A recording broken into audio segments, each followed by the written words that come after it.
Camelot 331 here, and there comes a time in every person's life, every person's journey, and every person's job where you gotta know when to call it quits. You need to know when to move on to the next damn thing, all right? Because, let's be honest, what you're doing right now is probably not what you're gonna be doing the rest of your life. Unless you're retired or you're like in your late 80s. Because whatever you're doing right now could be your last moment. Literally. But that's beside the point. What you're doing right now is probably not going to last forever. And unfortunately, for almost all of us, we never really get to quit on our own terms. You know, we never get to quit how we want to quit. All right? Well, that changes right damn now. And it starts with me, baby. You guys have sent me some pretty insane messages about how you have quit your jobs recently because, let's be honest, wages are terrible. And no one really wants to work. And I don't damn blame them. All right? And there's nothing against, taking pride in what you do for a living. But not for $7 an hour.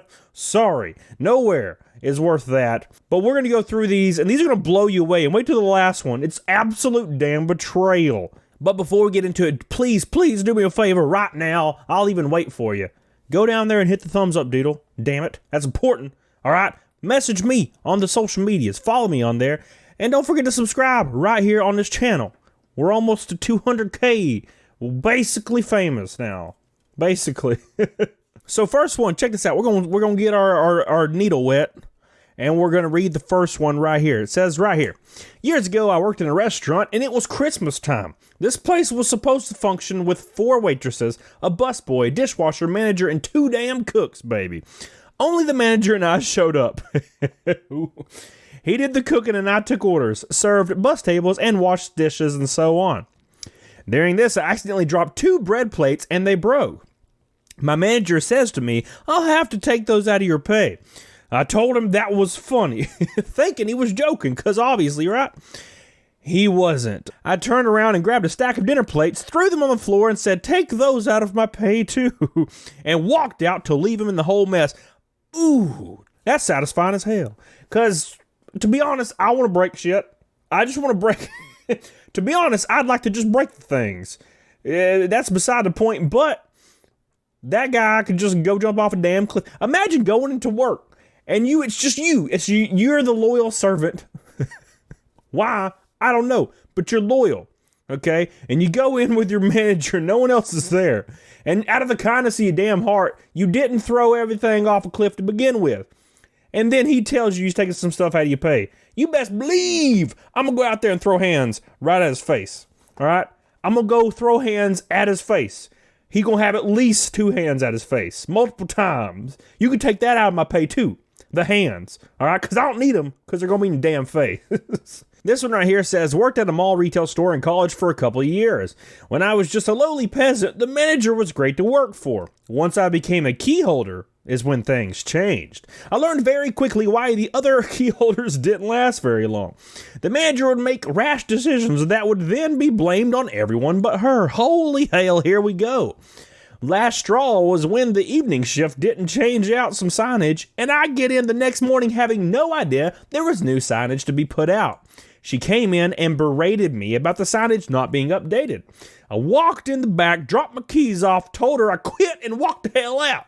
She grabbed me and told me I need to give a written notice and fax it to corporate. For one, if you grab me, you're getting grabbed in the face with my fist. Let's put that out there right now. Pause the video. You grab me, if I'm a lowly peasant or a key holder at a damn retail store, and somebody grabs me, they getting slapped right across the face. And maybe the gonads too. I don't know. She doesn't have gonads, but I'm gonna slap her on the face. Maybe not. Don't cancel me. Somebody's catching these hands, bitch. This is her written notice. It says, to whom it may concern, I blank terminate my employment effective immediately due to manager's inability to properly treat the staff. Wow, that's like everybody. Faxed it and walked out. She read it after I'd already sent it and chased me out, berating me more, claiming I would never get another retail job in this mall. Blah, blah, blah. 3 weeks later, I started at another store in the mall and always made it a point to smile and wave at her when I saw her. Sweet, delicious justice. She should have caught your hands, to be honest, though. All right? And for the older folks like me, catching these hands means putting your fist right up their face hole. That's what that means. Stop scratching on the door, you bitch. And I like how she said she would never work at this mall again. For one, you manager of a random ass store. You ain't got no pool. You ain't the president of the mall. And two, I would probably be pretty happy if I didn't get another job at a retail store in the mall. So you kinda helping me out, I'm gonna be honest. Next one, boys, let's jump right in it. This one right here says, I asked a month in advance for time off during a Friday. I was approved, it all worked out. End of the video. The fateful Friday came around and everybody I worked with, 4 of us, were also approved for time off.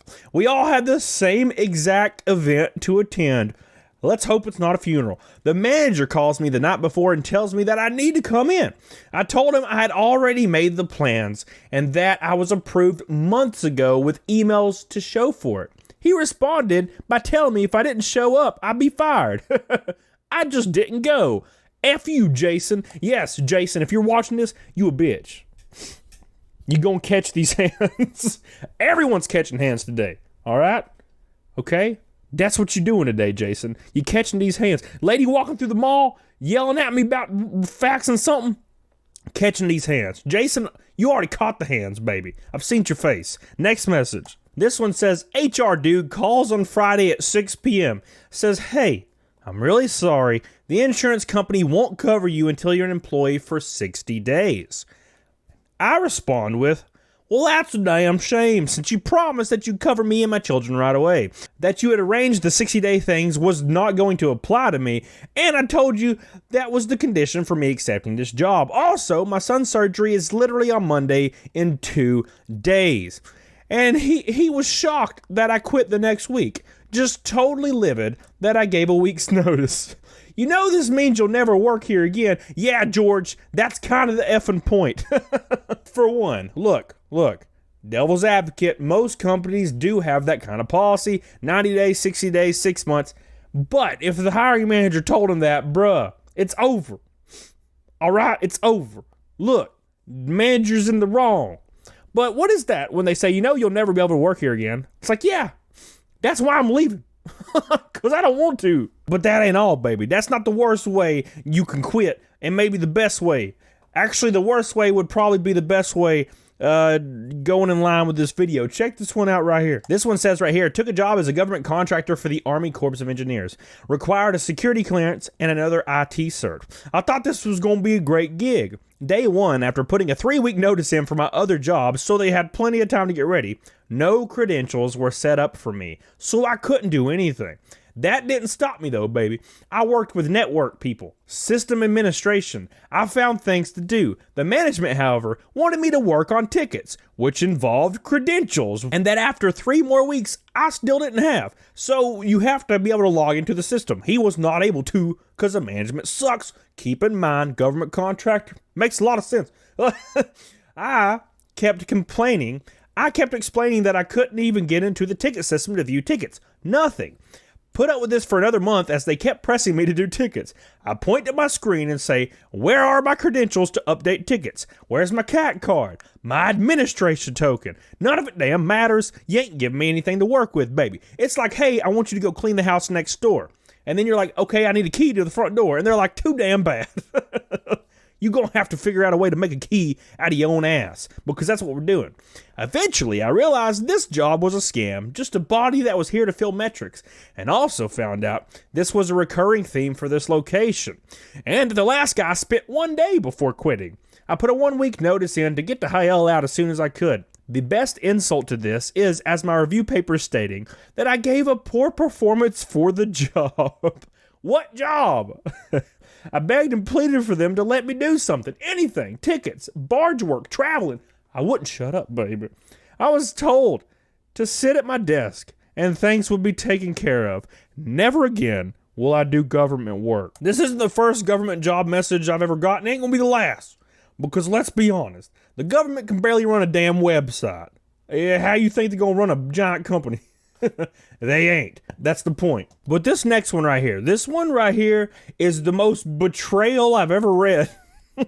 You gonna feel betrayed as hell. You remember on Avatar: The Last Airbender when Zuko completely betrays Iroh, his uncle, and then he feels bad about it for years, and you just want him to hug and kiss and stuff? It's kind of like that. Check this one out right here. It says company promised a retreat in Banff because we hit our sales targets. 2 weeks before the trip, they say it's been canceled with no plans to pay us out for the pooled bonus that would have went towards the trip. On the weekend of the trip, a manager posts a photo of her and other managers in Banff. But oh no, it wasn't work-related. They said it was for a manager's birthday, even though one of the managers that went absolutely hates the one who was allegedly celebrating the birthday. I quit shortly after. Oh my gosh, dude, I can't tell you how many times when I was working at GameStop, there was a sales contest that my store won, and we got nothing. They would just ignore it and forget about it.